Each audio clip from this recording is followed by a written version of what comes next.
जब भी बरसात होती है उससे पहले गर्मी बहुत तेज होती है बहुत तेज होती है। और अगर किसी को खुजली हुई रहती है तो उस समय बहुत परेशानी होती है, गर्मी इतनी ज्यादा होती है। हमने क्या देखा, बरसात होने से पहले गर्मी बहुत होती है, तभी बरसात होती है। अब आए हम अपने लैब में, हमने बर्नर को जलाया। बर्नर होता है लैब में छोटा छोटा, जैसे गांव में कहते हैं ढिबरी, मिट्टी का तेल डालते थे, बनाते थे बॉटल में। वो जो बर्नर होता है लैब में वो बहुत छोटा होता है, उसको हम आके लैब में जलाए। उसके ऊपर हमने एक कंटेनर रखा, उसमें हमने वाटर को रखा, हीट करना स्टार्ट किया। और इसको लैब छोड़ो, घर में रोज सबकी खाना बनता है, चाय हर कोई बनाता है। चाय बनाने से पहले दूध पहले मत डालिए, पानी ही डाल दीजिए, है ना। उसके ऊपर क्या रखिए, एक ढकने वाला जो रखते हैं प्लेट आप रख दिए। हीट करना आप स्टार्ट करिए। थोड़ी देर बाद देखेंगे जब भी आप प्लेट को हटाएंगे, प्लेट के ऊपर थोड़ी थोड़ी पानी की बूंदें लगी रहती है और वो टपकना स्टार्ट कर देती है। करती है नहीं? ऐसा कुछ मैं बता रहा हूं जो नहीं होता है, हर कोई देखा है। हमने क्या किया लैब में, उसको बर्नर को जलाया और उसको हीट करना स्टार्ट किया। लेकिन क्या जैसे ही हीट करना स्टार्ट करते हैं तुरंत वो पानी टपकने लगता है? नहीं है, एक स्पेसिफिक टेम्परेचर पे जाएगा, उसके बाद क्या करेगा, पानी टपकना स्टार्ट होगा। कभी हम बर्तन को ऊपर करेंगे, कभी नीचे करेंगे, जैसा हमारा सेटअप बन पाएगा। हम क्या कर रहे हैं, बर्तन को ऊपर कर रहे हैं, नीचे कर रहे हैं, कंट्रोल कर रहे हैं। कभी हीट को बढ़ा रहे हैं, कभी कम कर रहे हैं, क्या कर रहे हैं, कंट्रोल कर रहे हैं। तो ये कैसा एक्सपेरिमेंट हुआ, कंट्रोल एक्सपेरिमेंट। हमने एक्सपेरिमेंट किया ना, बरसात के दिनों में गर्मी पहले होती है, बरसात होने से पहले हमने लैब में आया, वहां भी हमने गर्मी की, बर्नर को ही जला दिया। बड़े लेवल पे नहीं कर सकते, छोटे लेवल पे तो कर सकते हैं। किया हमने, वो फीना बिना देखने को मिला ना, उस फीना बिना को हमने अपने लैब में कर लिया, ऑब्जर्व किए। फिर क्या किए, कंट्रोल एक्सपेरिमेंट किए। एक फिनोमिना हम लोग और देखे, इंद्रधनुष का बनना। लैब में आए, हमने कोई लाइट का सोर्स जलाया, जिसको हमने माना ये सन से जो लाइट आ रही है, और माना नहीं, किसी तरीके से हमने क्या किया, सन की लाइट को ही ले आए। वो एक हमारा सेटअप होता है। उसके सामने हमने फव्वारा लगा दिया, और जब फव्वारे को देखते हैं तो उसमें कलर्स दिखता है। और कहीं पे फव्वारा लगा हो और वहां पे जब सन की लाइट पड़ती हो, वो व्हाइट लाइट होनी चाहिए। सन की व्हाइट लाइट होती है, श्वेत प्रकाश जिसे आप कहते हैं, है ना, जिसमें 7 कलर्स आप पढ़े हैं प्रिज्म में होता है। फिर आपको क्या करता है, दिखने लगता है। तो ये हमने क्या किया, एक्सपेरिमेंट किया। ऑब्जर्वेशन हो गया, कंट्रोल एक्सपेरिमेंट हो गया। अब हमारा आता है क्या, ये बताओ, ये 2 स्टेप समझ में आए सबको? कोई भी थ्योरी आप बनाएंगे तो इस 2 स्टेप से आपको पहले गुजरना पड़ेगा। अब तीसरा स्टेप पे हम चले, तीसरे पे। तो सबको समझ आ गया? कोई ऐसा तो नहीं है, कुछ लोग ऐसे देख रहे हैं पता नहीं क्या चल रहा है, ऐसा तो नहीं कि समझ आ रहा है। ना बोलने के कारण 2 ही होता है, या तो समझ आ रहा है तो नहीं आ रहा है, या तो पूरा समझ आ रहा है या तो कुछ नहीं आ रहा है। बढ़िया चल रहा है, चलने दे। तीसरा हम लोग क्या पढ़ते हैं, रीजनिंग, तर्क जिसे कहते हैं भैया। कोई ऐसा, यूपी बोर्ड वाले इतने कमजोर नहीं होते जितना तुम लोग दिखाते हो। यूपी बोर्ड वाले तो क्या करते हैं, बड़ा बड़ा काम करते हैं। देखो रीजनिंग हम करते हैं। तीसरा रीजनिंग, तर्क देते हैं। जैसे आप कोई बात कहे तो सामने वाला पूछेगा क्यों, हाउ एंड व्हाई होता है, क्यों और कैसे होता है। रीजनिंग हमने क्या की, रीजनिंग में जैसे अभी एक एक्सपेरिमेंट आप लोगों ने किया कि जब हम फव्वारे को जलाते हैं और उस पर लाइट को डालते हैं तो उसमें से क्या दिखता है, कलर दिखता है। कलर क्यों दिखता है, तो इसका एक रीजन है, उसमें पहले से कलर था, हम यही तो बताएंगे भैया उसमें पहले से कलर था, ये उसका क्या है, गुण है, तो इसलिए हमने क्या दिखा, कलर दिखा। ये क्या हुआ हमारा रीजनिंग हमने की। दूसरा, कोई भी ऑब्जेक्ट को हमने ऊपर से छोड़ा, नीचे आ गया, मार्कर को हमने छोड़ा और नीचे आ गया है। इसको एक्सपेरिमेंट जब किए थे लैब में आके, तो उन्होंने क्या किया कि दो भारी भारी ऑब्जेक्ट को ऐसे बांध दिए, और बांधने के बाद उन दोनों लोगों ने देखा कि वो दोनों क्या करते, एक दूसरे को अट्रैक्ट करके पास आ जाते थे। फिर लोगों ने कहा कि इनके पास एक कैरेक्टरिस्टिक्स होती है जिसे हम मास कहते हैं, और उस मास कैरेक्टरिस्टिक्स की वजह से एक दूसरे पे अट्रैक्शन का फोर्स, आकर्षण बल लगाते हैं, जिसे हम ग्रेविटेशनल फोर्स कहते हैं। तो ये क्या किया, रीजनिंग दी। ये आपने देखा था, आपने इसको देखा, ऊपर से नीचे कर रहा, आपने ऑब्जर्वेशन किया, उसके बाद आप लैब में गए, उसको क्या किए, टांगे, दोनों एक दूसरे को क्या कर रहे हैं, अट्रैक्ट कर रहे हैं। आपने क्या किया, एक्सपेरिमेंट किया। उसके बाद आपने जब बताया कि दोनों के पास क्या है, एक कैरेक्टरिस्टिक्स है, जिस कैरेक्टरिस्टिक्स का नाम मास है, दोनों क्या करेंगे, एक दूसरे पे बल लगाएंगे, उसी को हम क्या कहते हैं, उसी को हम क्या कहते हैं, ग्रेविटेशनल फोर्स है। ये क्या रीजनिंग है।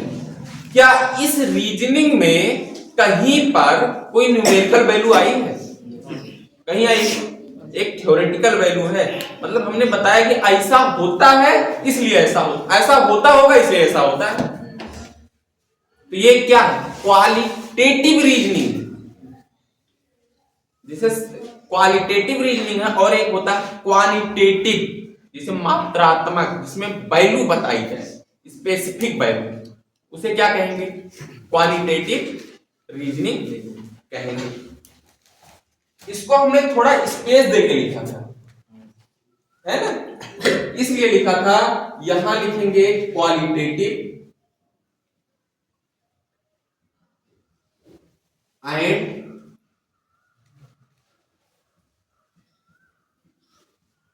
क्वांटिटेटिव, सही है, क्वांटिटेटिव रीजनिंग। क्वालिटेटिव रीजनिंग होता है जब हम न्यूमेरिकल वैल्यू को नहीं बताते, और क्वालिटेटिव रीजनिंग, क्वालिटेटिव सबको समझ आया। अब क्वालिटेटिव की बात यह है कि एक्सपेरिमेंट हमने क्या किया था, 7 कलर्स दिख रहे थे फव्वारे में, लेकिन यह बताया गया बाद में कि 7 कलर्स आपको उसी पार्टिकल में देखेंगे जो पार्टिकल हमारी आई से 42 डिग्री पे एंगल पे होंगे, उस फव्वारे में, उसी में हमें कलर दिखाई देगा। अब हमने क्या किया, एक स्पेसिफिक वैल्यू दे दी, न्यूमेरिकल वैल्यू, इतने डिग्री का एंगल होना ही चाहिए। ये क्या हम बता रहे हैं, क्वांटिटी बता रहे हैं। क्या बता रहे हैं, ये कैसी रीजनिंग हुई, क्वांटिटेटिव रीजनिंग। कोई भी ऑब्जेक्ट ऊपर से छोड़ते हैं नीचे ही क्यों आता है, ऊपर क्यों नहीं चला जाता है। आप कहेंगे इसके पास क्या है, मास है, अर्थ के पास, इसलिए आता है, तो मास को मार्कर के पास है, फिर इसको क्यों नहीं खींचता। तो सिंपल सा है कि हमारी पेरिफेरी में आसपास जितनी भी ऑब्जेक्ट हैं, सबसे बड़ी ऑब्जेक्ट क्या है, अर्थ है, इसके पास मास सबसे ज्यादा है, इसलिए ये मार्कर को क्या करती है, अपनी तरफ खींच लेती है। फोर्स तो ये भी लगाता है, नहीं खींच पाता। तो क्या सन फोर्स नहीं लगाता, लगाता है, बांध के रखा है, अर्थ पे फोर्स लगाता है सन, इसलिए दोनों क्या करें, एक अट्रैक्शन फोर्स से क्या है, जुड़ी हुई। तो जब सन फोर्स लगाता है तो सन को ही इस मार्कर को खींच लेना चाहिए भाई, जबकि हमारा सन हमारी अर्थ से बहुत बड़ा है, क्यों नहीं खींचता।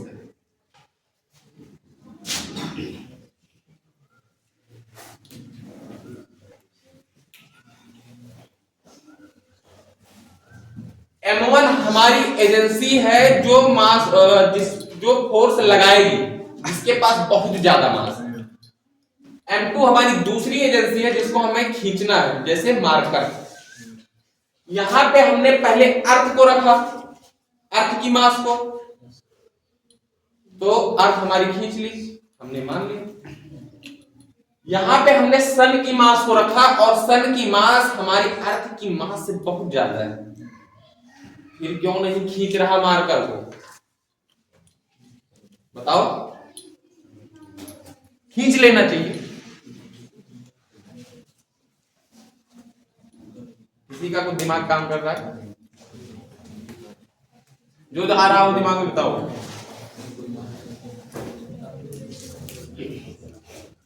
चलो हम बताते हैं। इसमें एक और क्वांटिटी है जिसमें आप लोगों ने ध्यान ही नहीं दिया।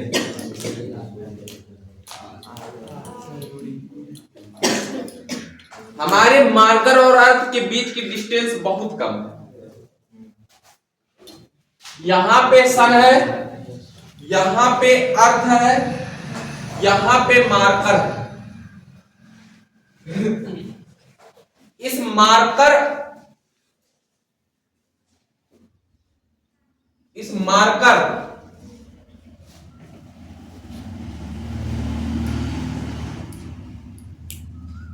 और अर्थ के बीच की डिस्टेंस क्या है? कम है। और इस अर्थ और इस मार्कर और सन के बीच की डिस्टेंस ज्यादा है।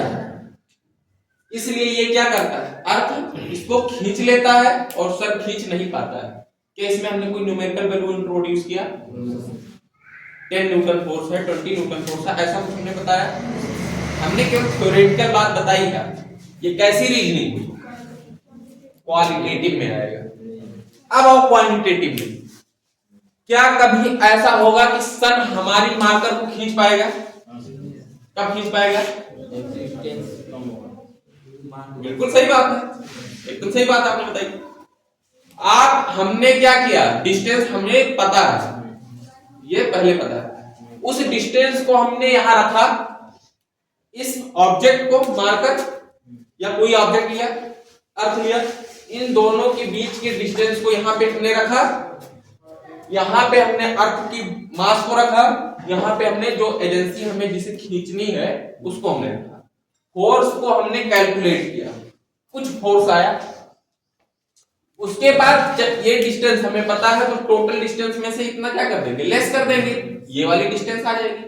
फिर इस डिस्टेंस को रखेंगे यहां पे मास सन का रखेंगे, यहां पे हम ऑब्जेक्ट को रखेंगे जिसे हम खींचना है।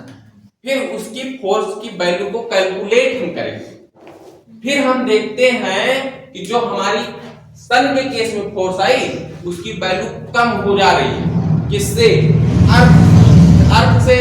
इसलिए हमारा क्या है? अर्थ खींच ले रहा है और उस समय कोई ना कोई न्यूमेरिकल वैल्यू आपको मिलेगी। वो कौन सी रीजनिंग हुई? क्वांटिटेटिव। अब बात आती है कि कब इस बॉडी को सन खींचेगा। इस बॉडी को सन तभी खींचेगा जब आप ये वाला डिस्टेंस इतना कर दीजिए कि इसका जो फोर्स ड्यू टू सन है ऑन द मार्कर और any object is greater than the force on the marker due to the earth is less, है ना? तो उस समय सन के द्वारा जो फोर्स उस पे लगाया जाएगा, क्या लगाएगा? ज्यादा लगाया जाएगा और मार्कर हमारा सन की तरफ चला जाएगा। तो उस समय हम क्या न्यूमेरिकल वैल्यू बता रहे हैं? बताएंगे ना इतना फोर्स लगाओ, है ना? वो कौन सी रीजनिंग हुई? क्वांटिटेटिव। अब ये बताओ, रीजनिंग वाला टर्म समझ में आया सबको? सबको आ गया? कोई ऐसा जिसे नहीं आया? ठीक।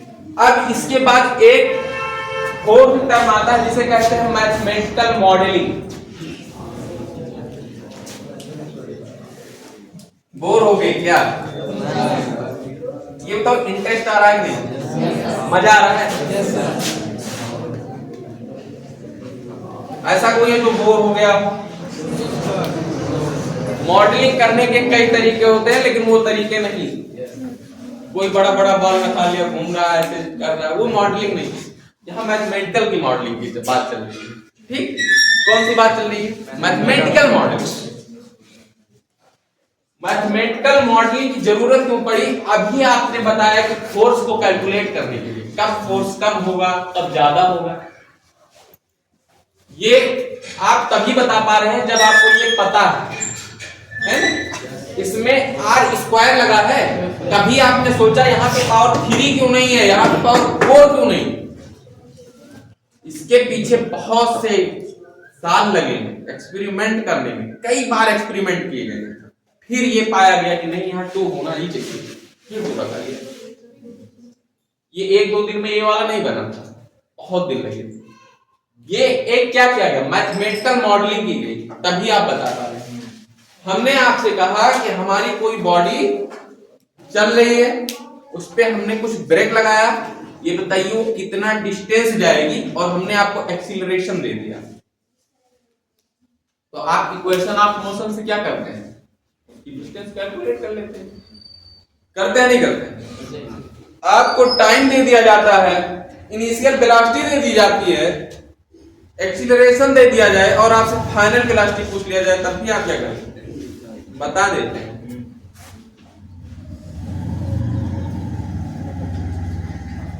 आपको हमने b दे दिया फाइनल वेलोसिटी, q दे दिया आपको इनिशियल वेलोसिटी, इनिशियल वेलोसिटी हमने कह दिया 0 है, इसको हमने कुछ दे दिया, एक्सीलरेशन आपको बता दिया, हमने पूछ लिया कितना टाइम लगेगा, आप बता देते नहीं बता देंगे किस, आपसे इसको हम मिटा दें, आप कहें अब बताओ भैया, बता लोगे नहीं। तो ये क्या मैथमेटिकल मॉडलिंग की इसलिए जरूरत होती है।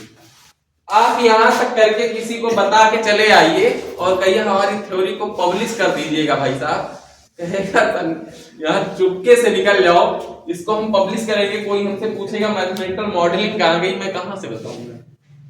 तो मैथमेटिकल मॉडलिंग भी एक क्या बहुत इंपॉर्टेंट टर्म है। 4th स्टेप हो गए। अब बात आती है कि आपने ये सब करके बना दिया, सब कुछ कर दिया, अब आप इसको प्रूव करके बताइए कि जो अभी तक आप किए हैं ये सही है। तो प्रूफ कैसे किया जाए, आप प्रेडिक्शन करिए, प्रेडिक्शन जिसे कहते हैं भविष्यवाणी, भविष्यवाणी प्रेडिक्शन आप करिए इसके बेसिस पे, और वो भविष्यवाणी आपकी सही होनी चाहिए। जैसे आपके बागेश्वर धाम सरकार